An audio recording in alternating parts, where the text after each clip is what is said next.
देखो मु ना आज तुमको गोटे बहुत ही भल जिनस कहबी जोटा मु शिखी निजे कि लाइफ रे तुम जदि गोटे किए पसंदीदा लोक अच्छी जहाँ सहित तुम झगड़ा या फिर तुम भितर किसी अनबन या फिर तुम हर्ट अच्छ तुमको कौ जिन कष्ट लगुच मु तो यहाँ रिक्वेस्ट करी प्लीज केबे भी ना तुम से जिते क्लोज फ्रेंड हो तुम फैमिली हो केबे भी से जिन सहित शेयर करनी कारण जान जिते तुम दिजन भितर सब किसी ठीक है ना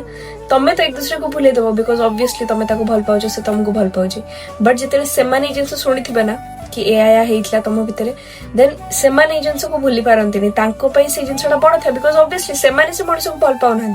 तुम्हें भल पाउच तो तुम भूलवा सहज ना कि तो ऑब्वियसली माइंड से जिन रोटा कि आगू जाकि तुम रिलेशनशिप को ही इम्पैक्ट पकेब तो मोर कथा यहाँ ही रही कि जिते भी झगड़ा हो जाए ना कहीं केबे भी थर्ड पर्सन को निज झगड़ा भितर इंक्लूड करनी देखिए तुम रिलेशनशिप बहुत भल चलो।